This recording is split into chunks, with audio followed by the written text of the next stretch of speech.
Anything can be learned. I can start playing golf like Tiger Woods. The only thing that separates me to Tiger Woods is desire and repetition. Look me in the eye. It's okay if you're scared. So am I. But we're scared for different reasons. I'm scared of what I won't become. And you're scared of what I could become. Man, I've trained 99% of my life alone. No one pat me on the back. I did all of the work alone. Over and over and over. So when you bugger off to the pub, or you sit and watch your favorite TV program, I study charts. I go over the trading day. Just like Tiger Woods, he created a new wave of sincerity about golf. When everyone else hit the clubhouse, he went and worked out. And there's no shortcuts. You can't buy a book, you can't attend a course, you can't listen to anyone. You see, you can't be taught anything. I cannot teach you anything.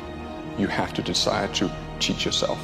I can guide you, but ultimately you, in any endeavor in life, you have to want it yourself.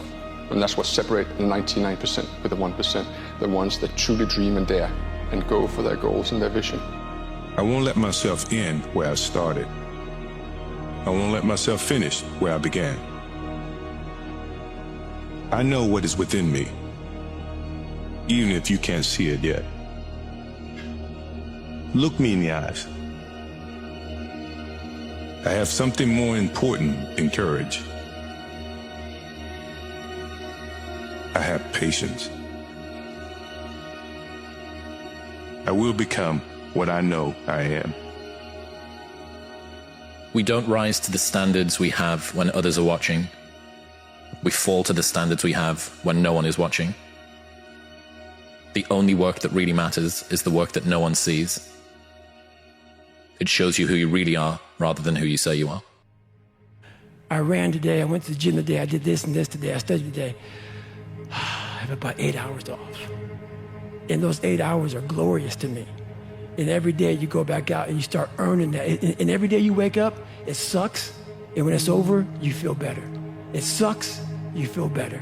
And as you get going, as every step you take in that journey, as you're like, but every step I take, I'm like, all right, you're beating the demon again. 2 keywords: delayed gratification. I want to be huge. I want to be fucking big. I want to look diced. Or at any endeavor at all. You got to be kind of content with doing the exact same thing, basically, day after day after day, and making reasonable progress. The more impatient somebody is, this isn't rocket science, the less likely it is that they're going to stick to something for a long time. And like 99% of any cool shit that anybody does ever usually takes a lot of preparation and practice and just repetitive action to get good at. I don't know what to do, so what should I do? Well, nothing. I'll wait around until I figure out what to do. It's like, no, you should put together a bad plan and you should implement it, because even if you fail in the implementation, you'll gather information. Yes. And then you can rectify the plan. Staying in that malaise until you know what to do makes you get older and more miserable, and you gather no information along the way. A bad plan is a good idea. Yes, it's going to take years. Yes, it's going to be really hard. But what the f were you planning on doing instead? Because here's the thing, you already know it's going to take years. You already know it's going to be hard, uncomfortable, and slow. That's not the problem. The problem is that deep down, part of you is still hoping there's a shortcut. But there isn't. There is just the work, the repetition, the silence, the part where no one claps and nothing happens for a while. And the truth is, most people can't handle that part. So they quit, or they stall, or they start over again and again, just to avoid sitting in it. The time is going to pass either way. So what were you planning on doing instead? Scroll? Tweak the plan for the 15th time? Keep talking about your potential without actually doing anything with it? This is the trade. You either suffer now through the process or suffer later with regret. That's it. Those are your options. One hurts, the other haunts. So no, it won't be fast. And no, it won't be easy, but it will be worth it if you're willing to pay for it in advance. All those failures, they were great for me to examine where I was f***ing up at along the way. Self-talk without real work is just a lie. If you didn't study for your big exam and you go into it saying, I'm going to pass it, no, you're not. So my self-talk is me reminiscing back on the struggle to get to this moment. So basically you have to put yourself in the moment 1,000,000 times.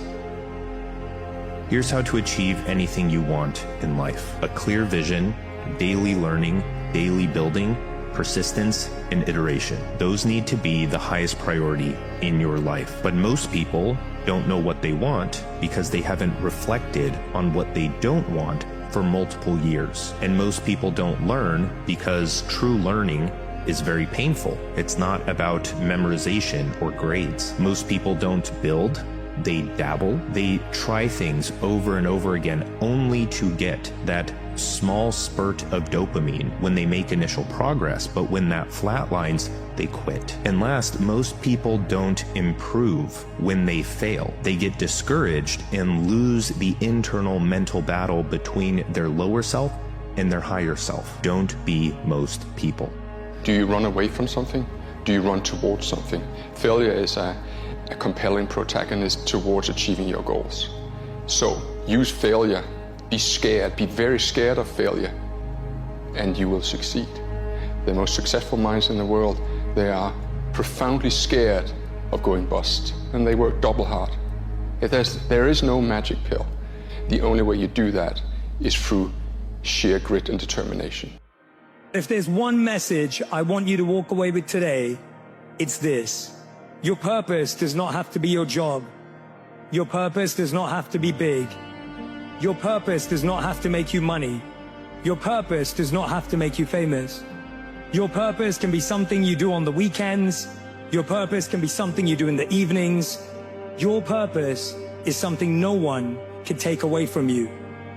So find something you care about. Find something that breaks your heart open a little, and then get involved. You don't need $1 million. You don't need a title. Use your passion in the service of others, and it will become your purpose.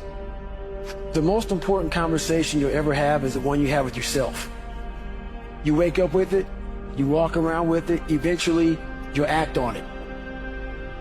You can't do nothing. Sitting around and thinking about what you want to do is not going to get anything done. Despite the fact you don't have this big mission that you want to pursue, that doesn't mean there's not things that you need to get good at. We need to be preparing for when that opportunity arises. We need to be preparing and positioning ourselves for when the mission shows up. You don't get to choose when that inspiration shows up, when that idea shows up, when that problem that inspires you to create a solution shows up. You don't get to choose any of that. But what you can choose is how prepared you are and the skill set that you have to be able to climb that mountain.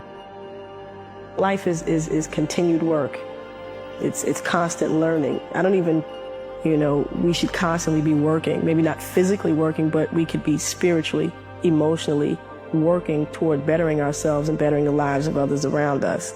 So I get really afraid of those little comfort, those things that make us feel like, we did something great. Because I've done nothing. I've done nothing.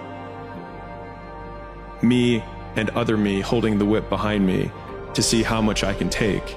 But with each lash of the whip that I take, learning that I can take it, as long as you keep going, you bear witness to yourself of what you are capable of.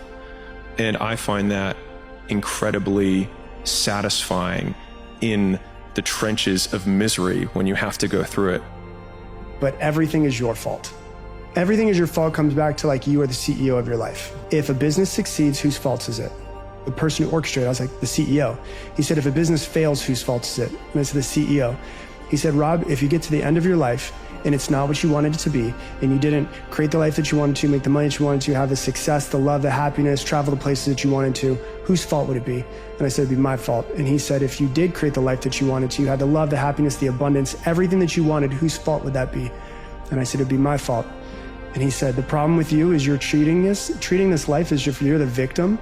And what you need to realize that everything that happens to you is your fault, and that your life won't change until you decide that you want to be the CEO of your life.